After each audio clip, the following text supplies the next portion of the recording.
Some good theme music for us to start our show with. Hey We need, everyone, we need some AI theme we're music we're for aligned. start of our Yeah, show. yeah. Get some good theme music. Anyway, hi, welcome to the Designer Show on March 20th, 2026.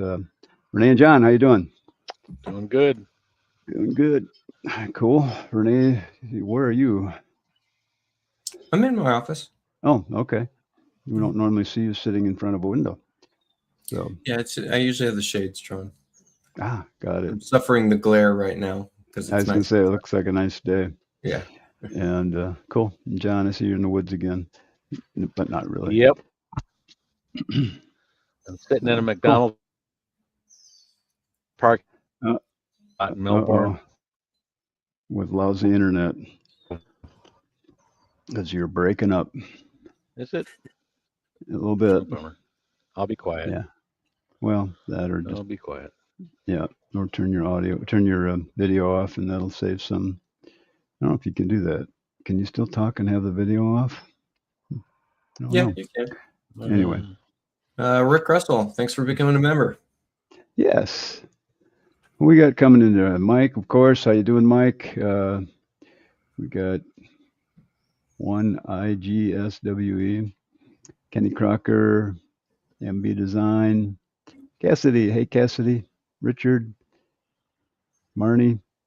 Cool. Star Home. Yeah. Yeah, got some Thanks for being here, familiar. guys. It Yeah. was fun to have you guys on. Um, anyway, today we're talking about. We're going to our list to talk more about things that people have sent us messages about that they're struggling with in Chief or having troubles or they're mad about or I don't know whatever you want to call it. Um, it's the joy of the software. There's always something that's going to drive us nuts, and that's half the fun, wouldn't you say? Yeah, we get to Yeah, figure stuff it's out like all over puzzle again. solving. It's Pretty like much, bringing your morning crossword puzzle. kind of, kind of.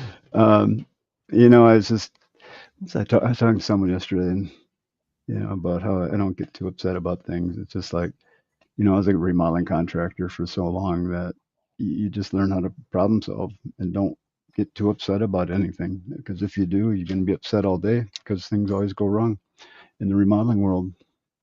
And yeah, what the heck? Same thing in the chief world. So let's. You guys got anything you want to discuss today?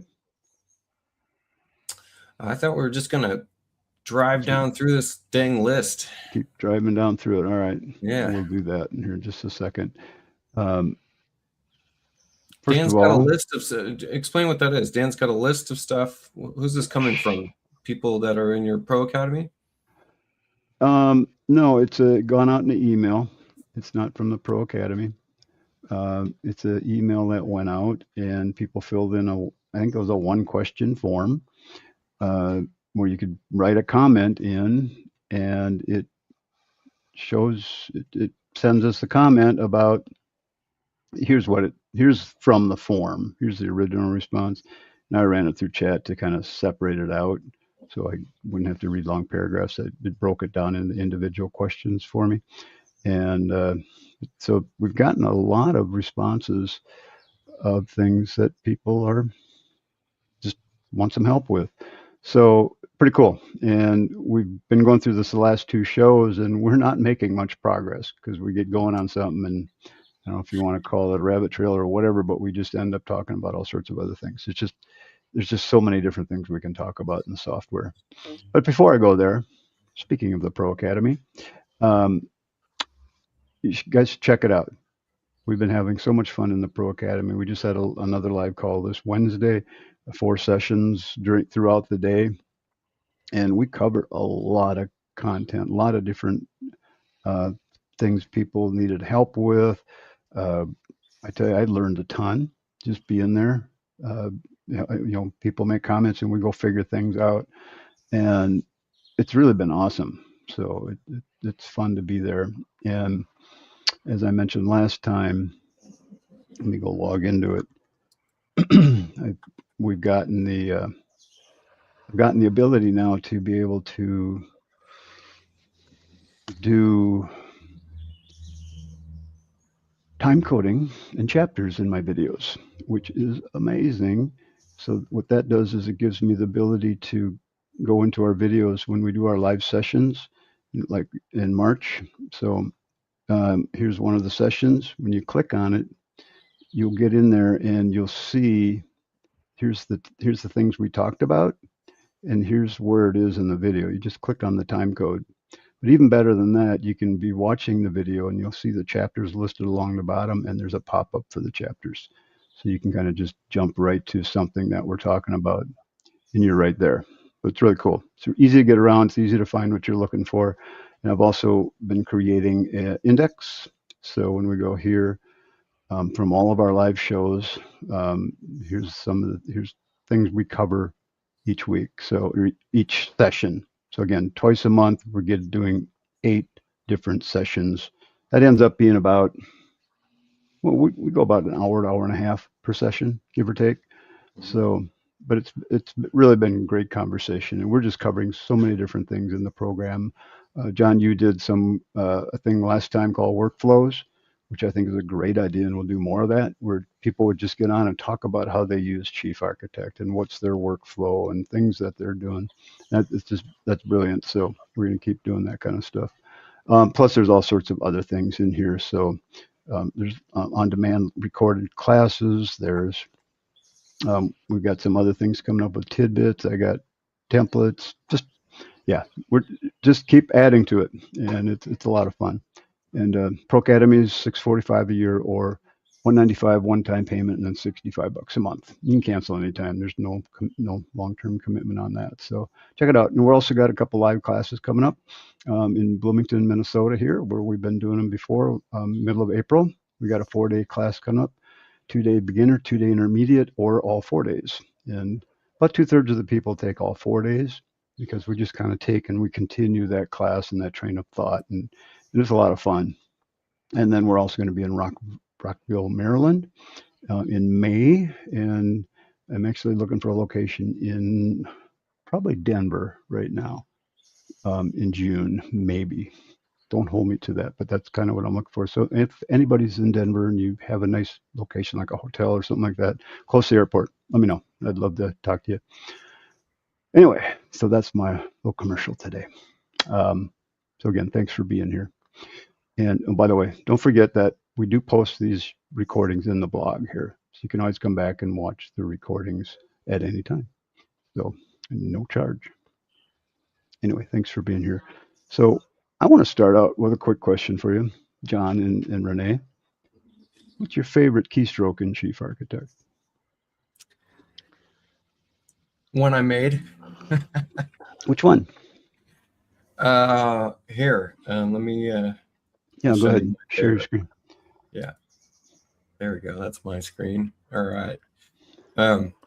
I've got one that we all know. If we do multiple copy, you can just drag out copies, right? Mm-hmm. But if you want to set the interval at which that is copying at, you got to open up this second dialog box. Right.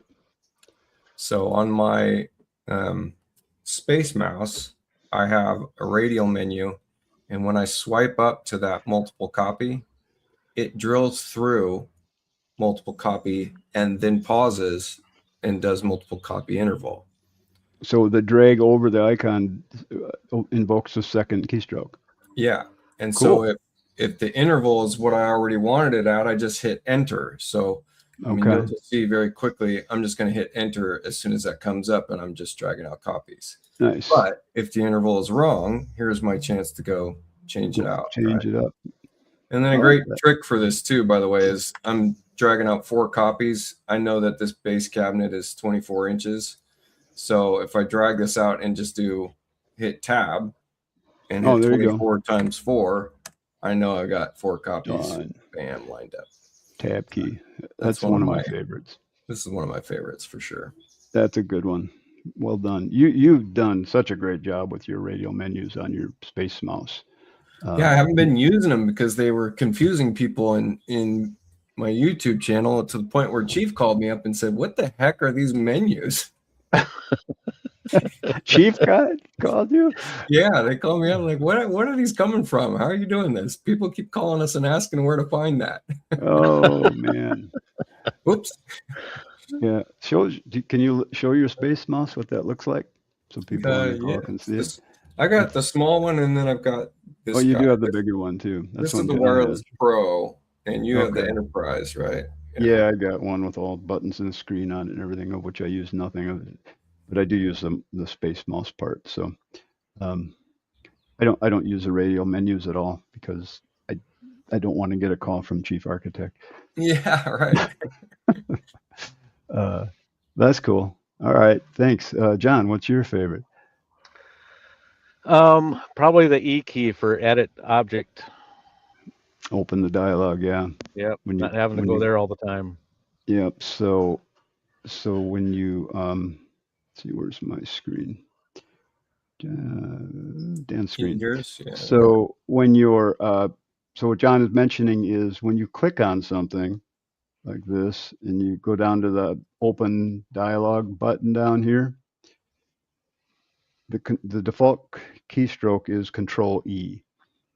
Or no, is it Control E? Control Control E. So I got rid of the control and just did E.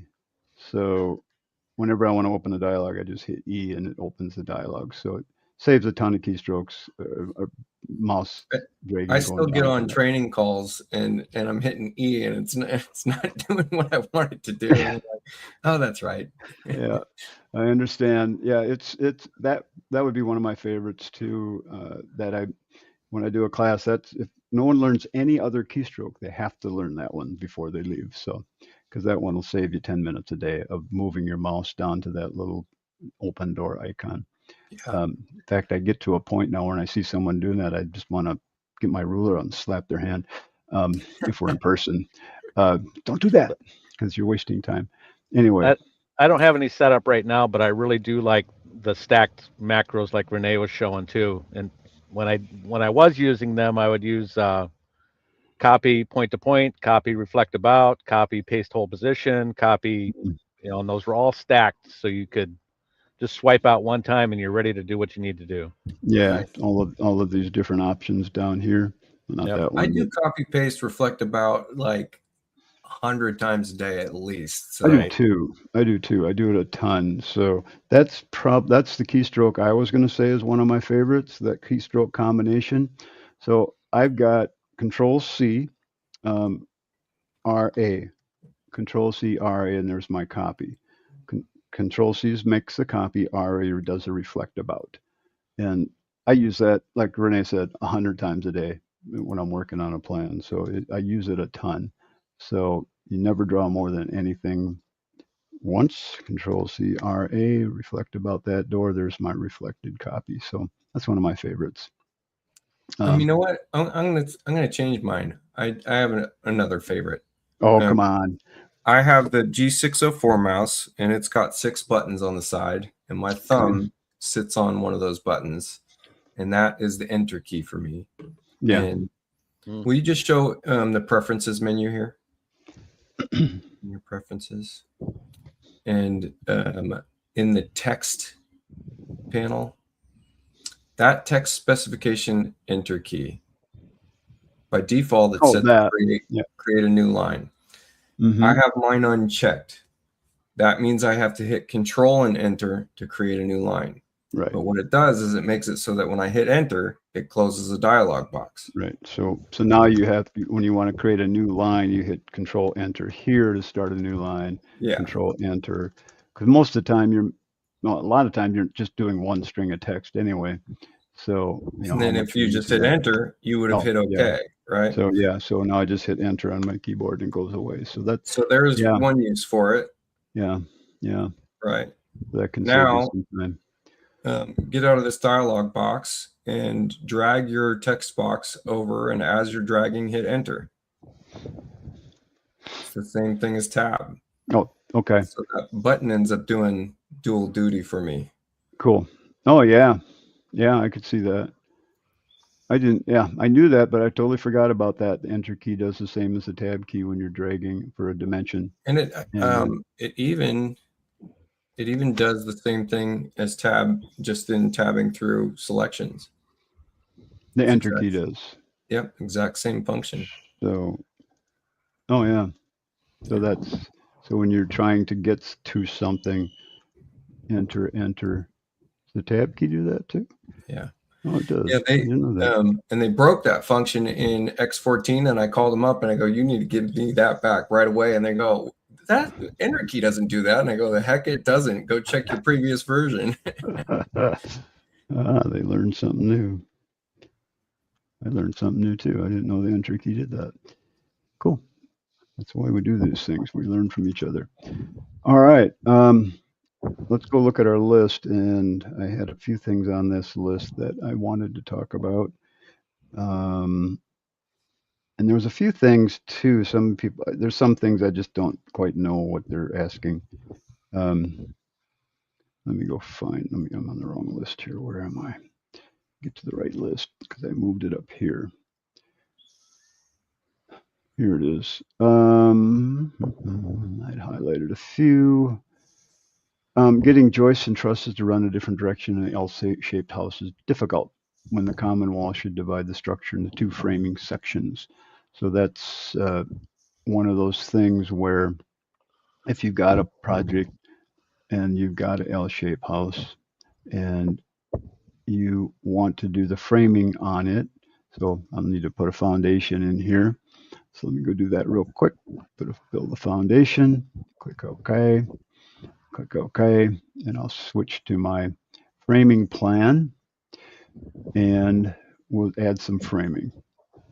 So when I click the framing icon, what's Chief doing when I'm building the automatic framing with the joists? It's filling in a box. Well, true, it's filling in the outline of the house Right. with whatever we specified for the defaults for the framing for that floor or based on the rooms above it. But it's my understanding that it always puts in the direction of the shortest one first, or am I? So if you have a narrow room and a longer room, it doesn't matter. Does it always doing it up and down on the screen? I don't know. I I've haven't, never paid attention. I've never really paid. Never really found a solution for that. I think you're right. I think it starts from top to bottom and picks the shortest direction and runs the joist that way. But what you end up doing is you end up putting in what's called a bearing line where you want the joist to split. So I would, possibly have a beam here at this point. So I'll just throw a bearing line there. And then I have to put my joist directions on each side of that bearing line. And then Chief will follow that. You have to divide the area. Now, if it were divided by a floor level change or a floor joist thickness change, it's probably going to act different than in this case where it all acts the same. But anyway, you just do a joist direction. So I'll do up and down here and I'll do back and forth there. When I hit BA to build my framing again, there we go. I think, isn't there also a setting for, because he mentioned a common wall. Isn't there a setting in walls where you can make it a bearing wall? Yes. And that would do I'm pretty sure that would do the same thing. I believe you're right. So let's go back and get rid of all of that stuff. Bearing line's gone. Let's just draw a straight foundation wall here and put one right there and click on it. It could be any kind of a wall, doesn't really matter. And I believe that's under structure, and we're going to call it a bearing wall.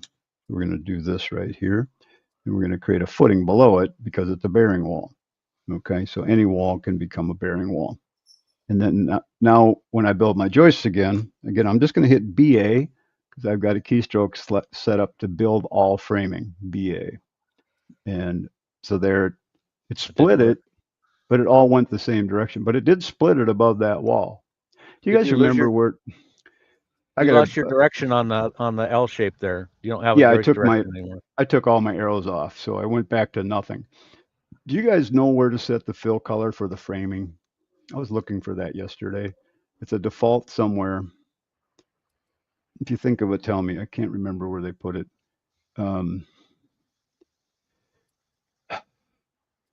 It was under one of these. It's in framing members.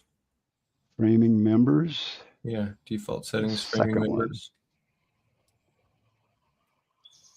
Do I have to select them all? You can do all of them at once if you want. Edit.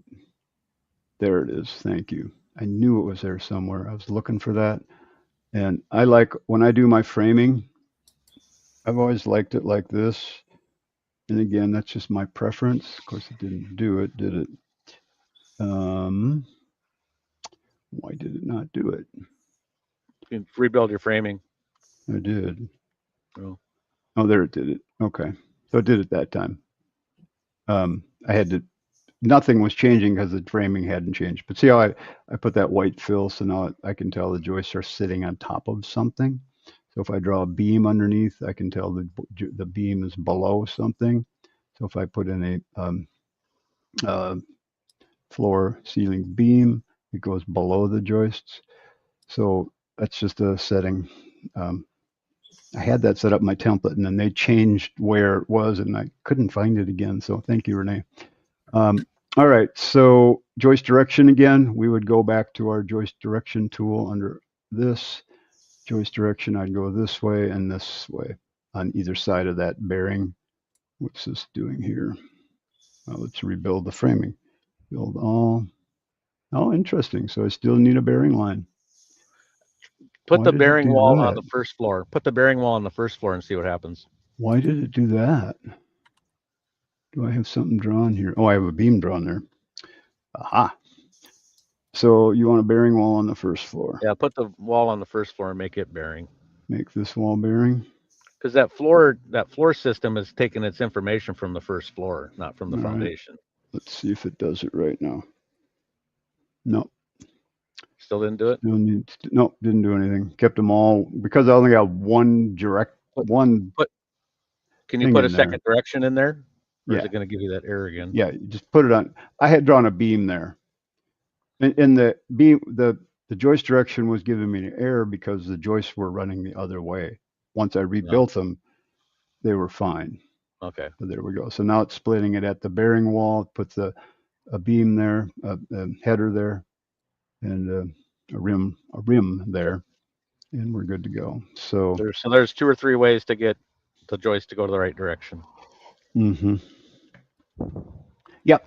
It's the same thing with it's the same thing with trusses, by the way. If you're doing roof trusses, it's the same thing. You have to define those bearing areas and put the directions in, because right. they do have those tools now for the trusses, truss direction and truss.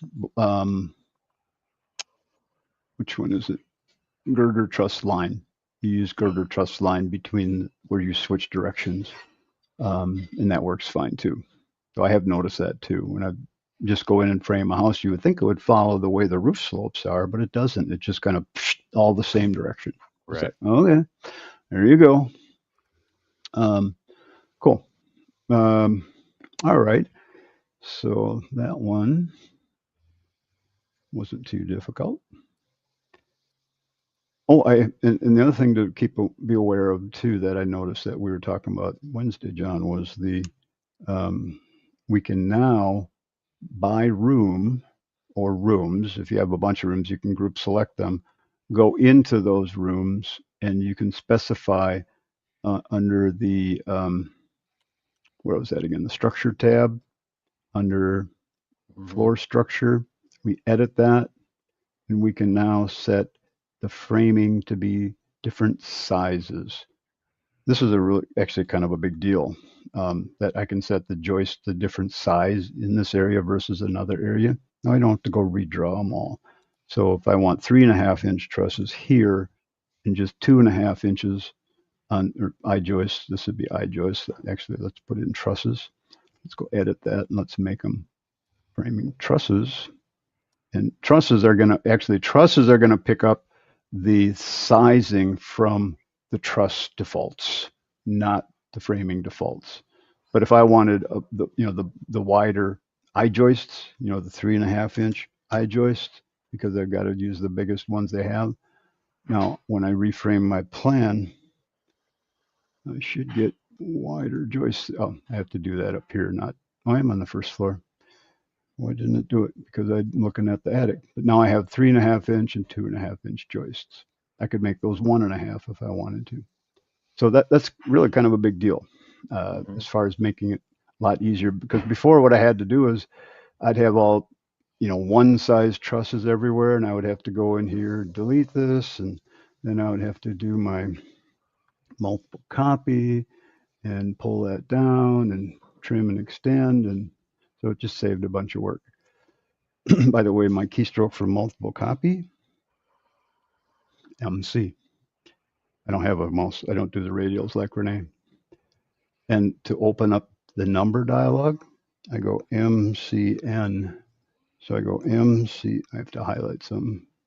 MCN. No, I don't have to highlight something. Multiple copy. What's going on here? Multiple copy number. Or do I have to highlight something? There we go. You have to have something highlighted. So MCM, MCN, and that's how I get to mine now. I've really gotten used to that. MCN. I used to have it a different combination, didn't I think we had it M. Maybe it was MN and NM before. Something like that. Yeah. Yeah. Oh well. MN, MNN. I bet that's what I had at MNN, which actually would be easier. I think I was doing it based on multiple copy number, MCN, because I can remember those words. Anyway, okay. And by the way, if you guys don't have any of these keystrokes set up, all you have to do is go to Tools, Toolbars, and Hotkeys, and hit Customize Hotkeys. And if you want to set up that E key to open your dialog boxes, just type in the word open. And where it says open object, it will say Control E here. Get rid of the Control E by going down to this and just type the letter E and then hit assign. And it's going to tell you you're going to lose the command to make an arc with the letter E, which, okay, I guess someone must like letter E for arcs, but I never draw arcs anyway, so not a big deal. So there you go. That one works pretty well. When they're going to allow us to bend framing, they should set that up and bend everything else. Anyway, okay, let's go to that list and we'll talk about something else. Here, Dan, I'll show you something I was doing while you were doing that. Sure, go for it. I made a newel post that was I made my own newel post. So I took a solid and I made a footing with that solid, and then I made a post on top of that footing. And then I put one stretch plane that would be in the post for height. And so I made a newel post. Oh, sure. I applied it as a railing, and then I just put that in my foundation level. So the joist on the beam on the top is the top of the railing. So it's a post to beam railing. So if we open this up, it's just the rail style is post to beam, right? And so then the newel posts are just that, you just need a millwork symbol. So you take a solid, you take a framing member, put them together, convert it to a symbol. That's a millwork category. Once you get the beam overhangs the end of that post because, you can move the posts around on the beam. Yeah. And then what's nice is you can tab or enter to get to that section and slide this over to where you need it to be.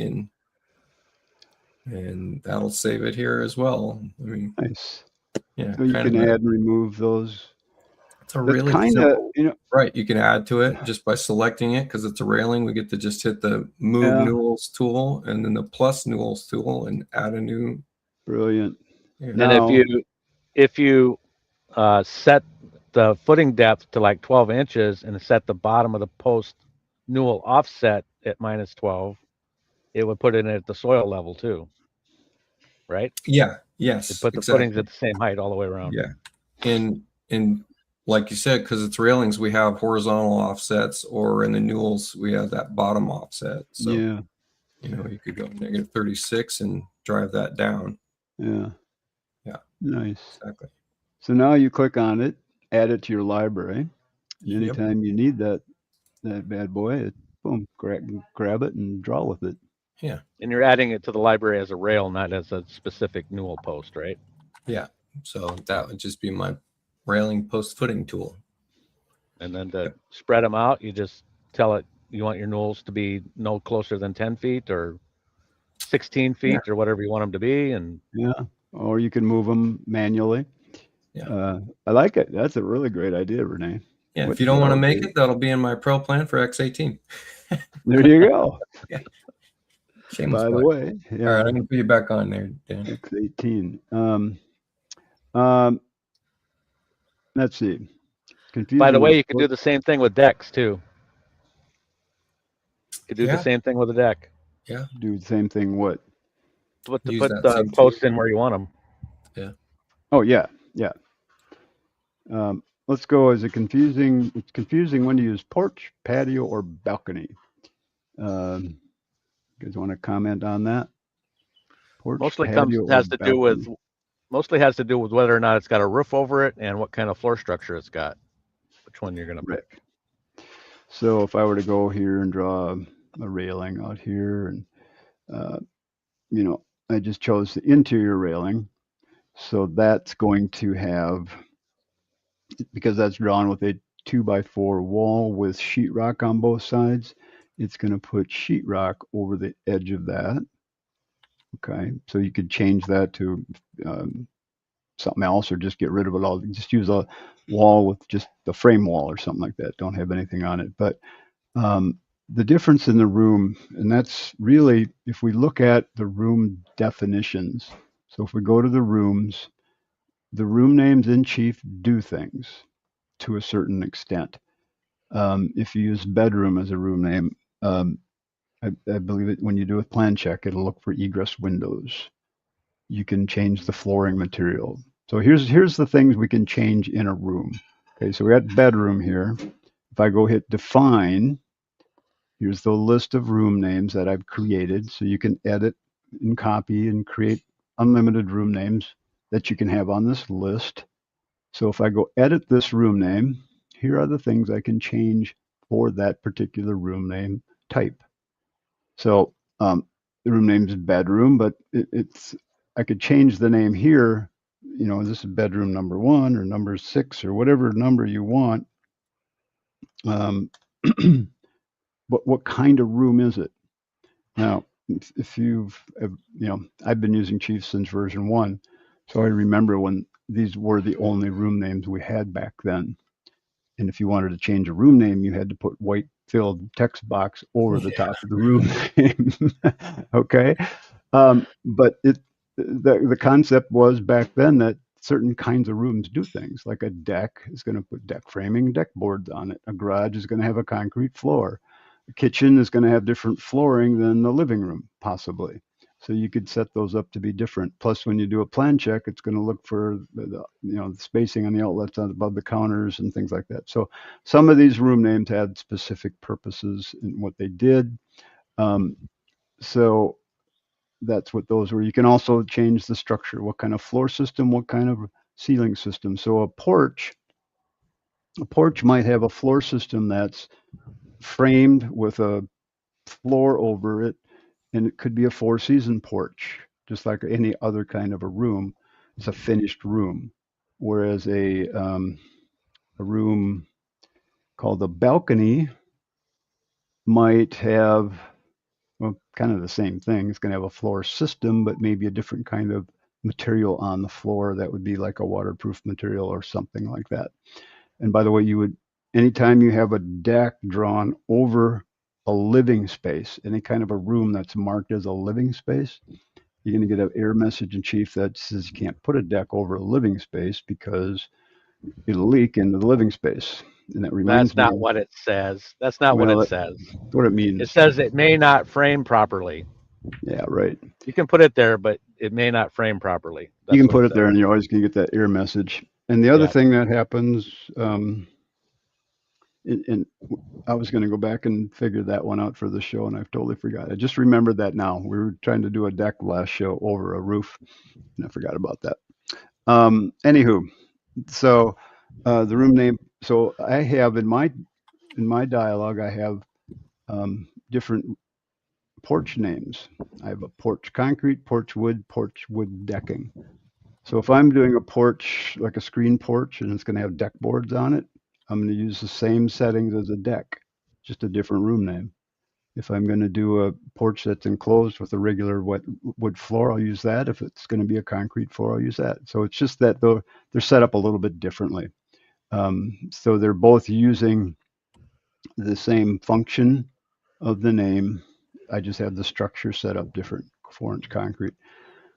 That's really it. I mean, it's just kind of a basic thing. And also, some of these room names, you can also set up which of the items are going to be included in your square footage for the house, the heated area. Um, some of these are default, like a porch is going to be an excluded room. So when you choose the porch function, porch versus living, that's going to be you're going to include that in your square footage. So that's another one. Room names can control that. So that's really what that's all about.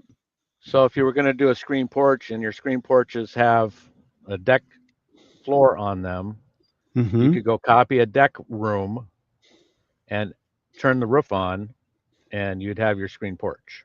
Yeah, Yeah. There's a few other things too, but that's basically what you would do it. Yeah. Yeah, I mean, and just the short answer is porch has a 4-inch concrete floor structure. Patio has a mono slab, and balcony has a wood structure with no ceiling. Yeah. Mhm. So that's kind of how room names work in Chief. They're just there to help you clarify how it's built to a certain degree. It'd be nice to have more options in that edit dialog box, actually, but I haven't really thought long and hard about what those options would be. Um, so right now, if you're doing a deck style of room, you would have those options available. Other than that, it's just whatever is in the molding materials and components. So I haven't even looked at this stuff at all. Have you paid much attention to this, the component part of this, Renee or John? No. Yeah, I haven't either. Anyway, okay, cool. Let's go find another question. Let's see. So I'll mark that one as done. Show as built info. God, there's so many different ways to do as built versus new, but I think what being asked here by Scott is, how do you show on your floor plan? And part of the question I always ask, are you doing material lists? And 99% of the time, people say no, or maybe something like that. So then it's a lot easier to do than if you're trying to do a material list for a house or for a room.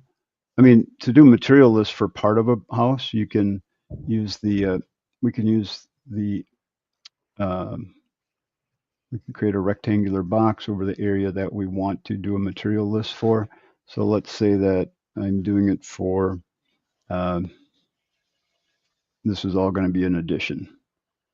And this is all existing, even though that's a really bad example. But if I draw a box around that area, and then I go to my material list, and I'm going to create a material list for, let's see, where's that? How come they're grayed up? Oh, I'm sorry, I think, no, here's material list. So I'm going to calculate material list from the material list polyline. I guess I have to convert that first, don't I? To material list polyline. Is that true? Material list polyline.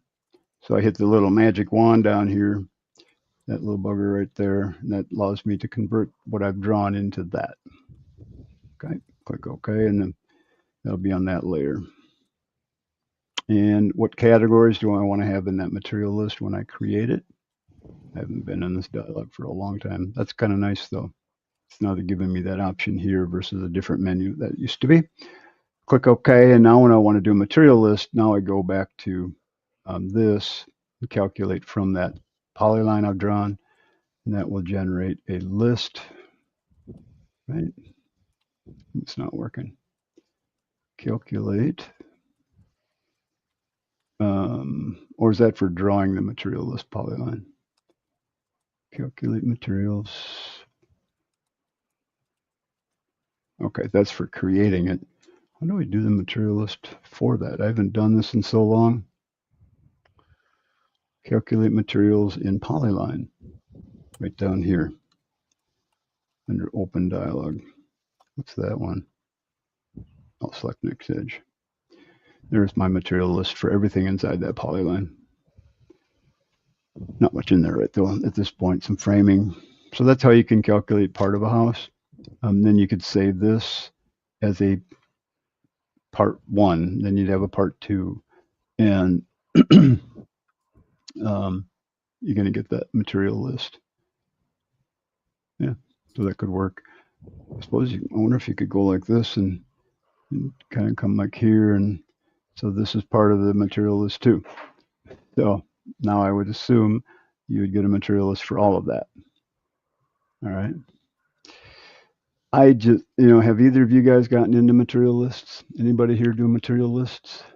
Yeah, just because people ask about it. Yeah. You guys watching the chat, by the way? Yeah. Yeah. Okay. Yeah.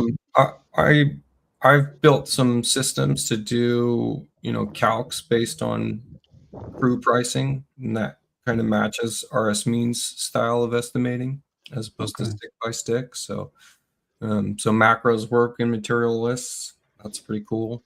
Yeah. The material list has a special classification of macros so that you could take any of the columns that are in the material list and use them to calculate other things. Yeah, I again, material lists. I don't do much with that, but in the past I've used the material list to get the get materials from like the square footage of shingles, square footage of siding, and drywall and that kind of stuff. And yeah, it's nice to get square foot stuff if you're trying to build the whole project off of it. The thing I'm going to sound like a broken record. I feel like I say this all the time. Yeah, I got to build an accurate model to get an accurate material list, and I don't need an accurate model to do construction documents. So right, and all the time. It's been 10 years since I've built an accurate model. Yeah, and even if you've done an accurate model, it's still not going to give you joist hangers and nails and all those other ancillary items that you need in a material list. So it's just going to be lumber, drywall, siding, roofing, flooring, that kind of stuff. Which that stuff's pretty good from the list here. So, you build enough houses, they're all going to be somewhat similar if you're in a similar region all the time. And so after a while, you know what you need. Yeah, and this would be really, this is where I hope Chief gets on the AI bandwagon, because it should be nice if you could pop this, click your AI button and say, give me a material list for this house based on these are the materials I like to use. And I think you'd get a much better material list than the program's going to give you based on certain things. But that's I'm going to call it a sticky wicket, because that's a complicated thing, because everybody does it different. So anyway, so I use it to a certain degree. Now, the idea of how do you show existing from new? So I don't use separate walls in my plan, or windows or doors or any of that kind of stuff. I just use the same for everything. I don't create a separate set of walls that are new walls versus existing. When I want to show a new wall, I'm just going to click on the wall tool and use wall hatching. And I'm going to put hatching on the part of the wall that I want to show as new. So hatching can be moved around and resized. So even if I'm just doing part of a wall, I might be infilling a door. So I'm going to put wall hatching where I'm infilling that door. And then my material, I might even do this. I might click on that wall and break it at each side of that hatching and frame that piece of the wall. Oops, I broke it again. Didn't want to do that. So I might just frame that piece of the wall. I'll leave that off. So when I do my framing and I show it properly, well, it's not going to show properly here because I got all the framing on. Let's go delete all the framing. Let's get rid of everything. Delete objects. all my framing, okay, and delete it. So now if I just want to frame that doorway or whatever it is that I've hatched, and by the way, you get to the hatch by hitting your enter key or your tab key. And that'll get you back to the hatching, or select the hatch icon again. And let me break that again. 3 and 3, and click and frame. And now I'm just framed that piece of wall. Oh, did a great job That's on it too. interesting. That's really interesting. Look at that, huh? I Why like did that it they've do allowed that? me to. I like that they've allowed me to reframe that wall here. Of course, now the wall snapped together and it did the whole wall. I wish they would allow me to open up the framing dialog. I have to go back to the floor plan to click on that piece of wall, which again, it snapped back to a whole wall because that's what it do. I need to put that on a different layer. And then I can look at the framing in that wall with this dialog Yeah, right go to the here. white. Yeah. Yeah, so then I could edit this all day long. As long as I don't redo it, it'll stay that way. You can also in your dialog turn off the ability to reframe that wall in the dialog by clicking on it and go to structure and you go to retain wall framing. So when you click that, it won't auto frame again. And when you click on the wall, you won't get the framing button. Okay, so that turns that off, Oh, but you cool. can still go here. You can still go here and modify it. Okay, so you just can't reframe it. So I do that all the time. I like Chief's framing tools. I frame a lot of plans with that because it's really easy to use. So again, if I just want to show part of this wall as, here's how I display it in 3D. I'll say this is a room addition here. So I'm going to break this wall right here, break it right there, and I'm going to click on these walls right here, and I'm going to open the dialog for them and put them on a different layer. That layer is going to be called walls, normal, new. It's a new wall. And Do I'm going to the click OK. do the wall types heal back up if they're on a different layer?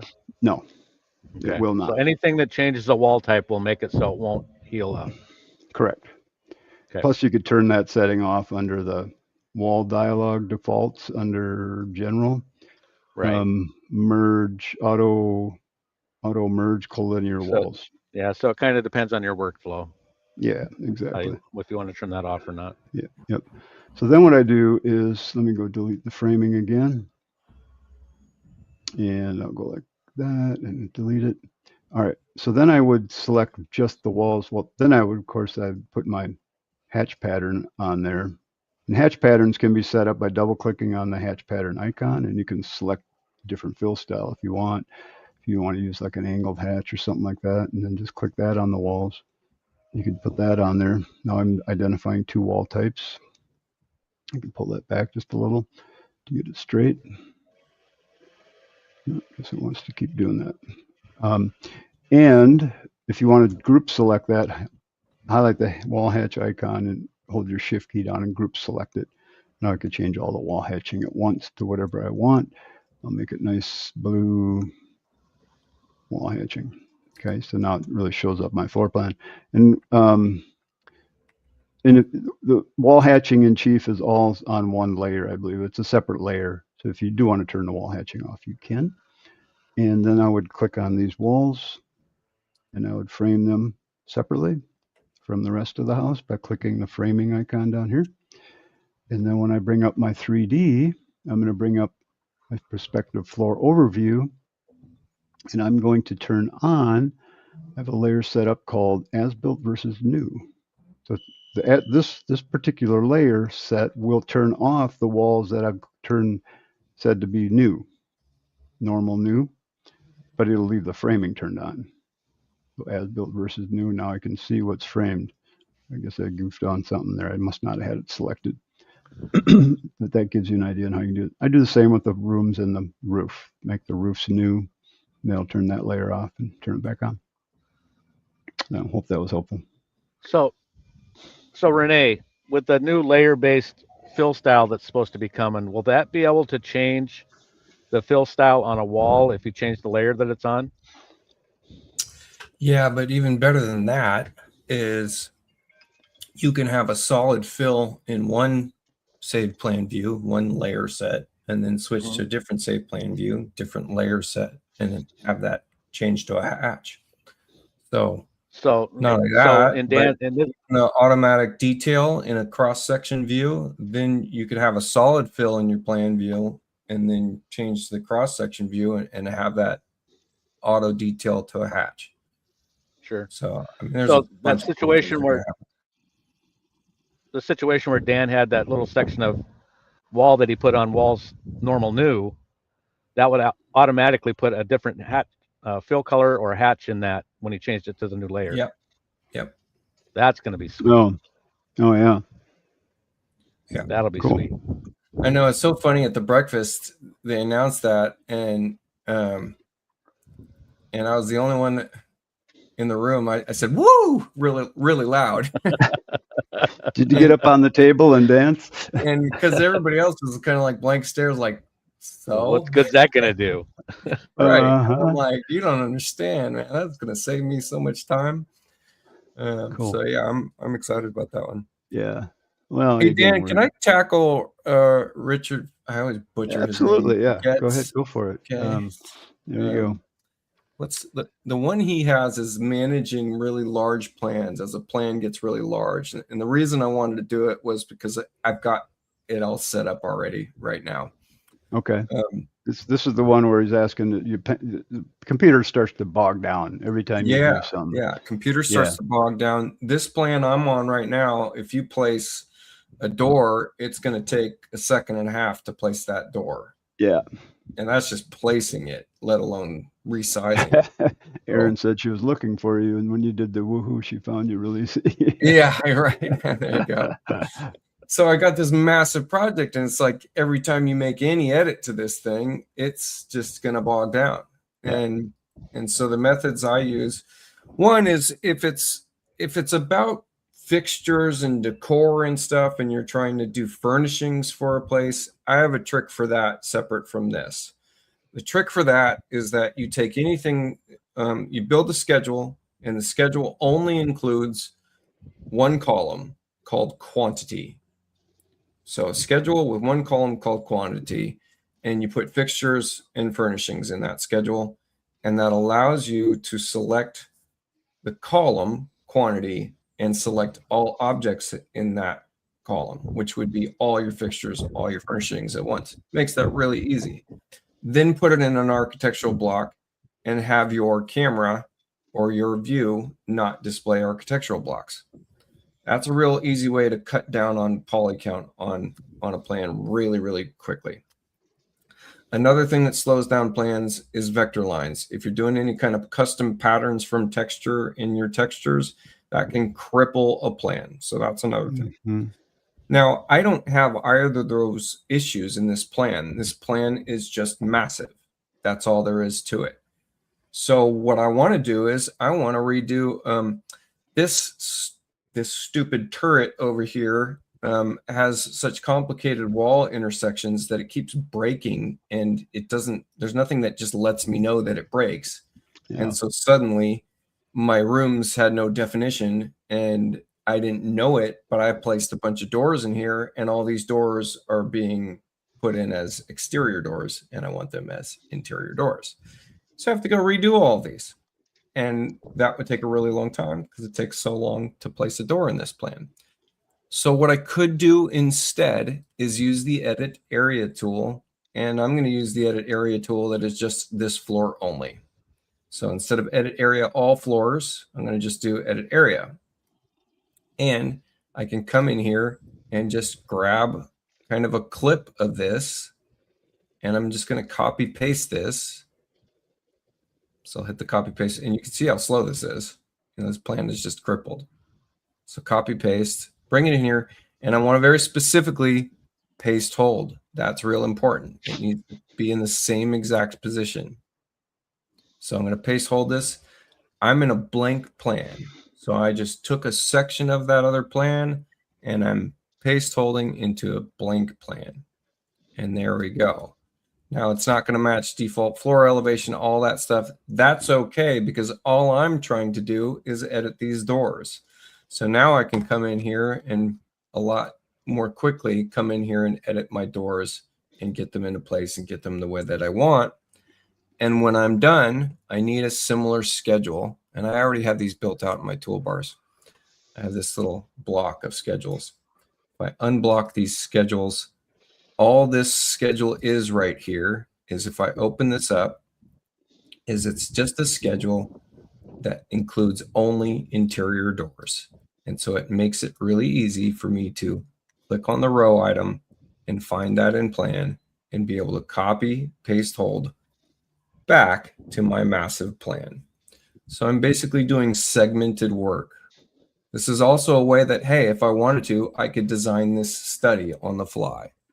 And so I could just design this study, do it fully built out. And then when I'm ready to, I'm going to end up copy pasting, holding these parts back into the main plan. Yeah. So that's a So good Renee, example what would of. happen? Go ahead, John. What would happen, Renee, if you copied the plan instead of just going into a blank plan and that's you deleted what you don't want to work with? You could Then do you that. would still have your floor. You'd have your floor defaults and all that stuff already set up. Yeah, you could do that as well. So John's just saying copy that main plan, and you could use edit area to delete everything that you don't need. You could do that way, and then you're not messing around with having to copy those floor elevation defaults, which, right. Hey, everybody should go log a suggestion with Chief that they finally add that to their import from another plan tools. Yeah, that it would come with it when you import a plan into a new plan. Oh, it's absolutely incredible to me that they haven't done that yet. You know, it's like that dialog box always just reminds me. Wouldn't it be nice if we could import the floor defaults? Yep, it would be. I never realized that. Yeah. Oh yeah, that would be really nice. Oh, and then someone did mention that that Chuck Norris passed away. I don't know if you saw my comment on that, but it reminded me I had to go into my closet real quick and pull out my Chuck Norris. Oh, there you go. Good old Chuck. Yeah, how one face for everything. How old was Chuck when he passed? I don't know. What are you saying, Dan? I was curious how old he was. Oh, 86. So we only got a couple minutes, but there was a question up at the very beginning when the show started about snapping to objects or something like that. Oh, snapping to a solid. I saw that right here. Have trouble snapping to solids all the time. Is there a solution? Snapping in 3D. to solids. He probably doesn't have his dimensions set to snap to solids, I would think. In 3D, maybe. That's what I'm wondering. Doesn't stay 3D. But you have to, like, even for end to end and stuff like that, you have to set up if it's going to snap to a solid, don't you? Yeah. Well, not snapping. You don't have to set up snapping, just dimensioning. Probably dimensioning is what he's talking about, I imagine. I probably need a little bit of clarification about that. Or who was it? Unless you just have in preferences, you in the snap properties panel, maybe you don't have some of these turned on. Or Larry, are you a AutoCAD user and you're just not snapping where you want it to snap? Because Chief places the snap when you release the mouse button and AutoCAD places it when you push it down. Yeah, I've seen people have a lot of trouble with that. I'm using my line tool right now, and it's picking up. There's midpoint and orthogonal and all that stuff. Yep, I'm getting orthogonal snaps. I'm wondering. 3D might be a different story. Yeah, that's what I'm wondering if he's asking about. Because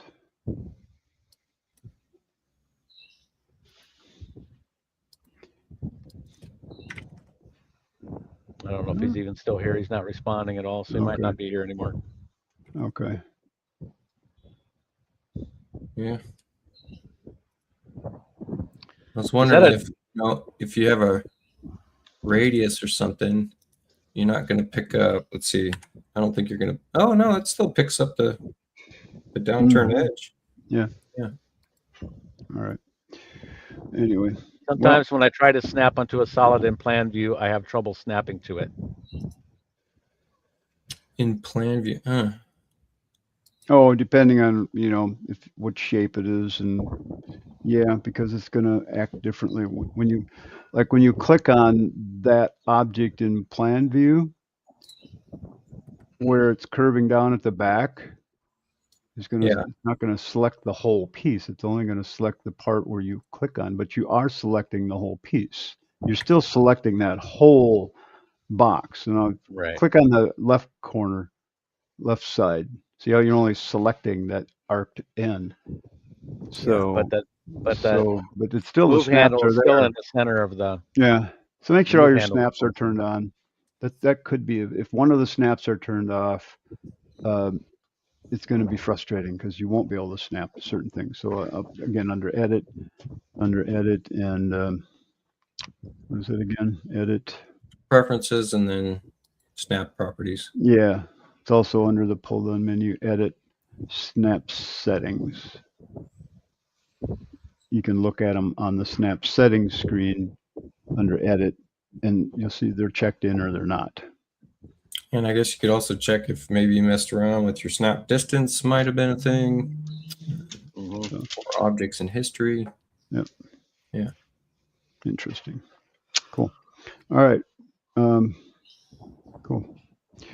Well, you guys, thanks for being here. Yeah. It's got to be a snap turned off. That'd be my guess. I've done that before. I accidentally turn a snap off and it's just not working. It's like, oh yeah, make sure my snaps are on. Sure enough, it's a snap off. All right, you guys. I think we're done here for the day. Guys, again, check us out. Check out Pro Academy. Check out our some of the live classes coming up, or feel free to give any of us a call at any time. Renee and John, how's your schedule looking? You got time to help people with plans and things? Yeah. Yep. Okay, cool. So reach out to those two, and they'll be happy to help you with your projects. And other than that, you guys take care. Welcome. Is today spring, by the way? Is this the day that spring starts? Today or tomorrow? I don't know. It's either today or tomorrow. I always get it mixed up. Well, in Minnesota, that means it's going to be beautiful tomorrow, which actually it is. It's going to be 70 degrees here, is what they're saying. We'll see. We'll take it. So that 8 inches of snow we had the other day is gone almost now. So it's Aaron cool. says it's the first day. So. All right. Happy spring, everyone. So, all right. We'll catch you guys next time. Be good. See ya.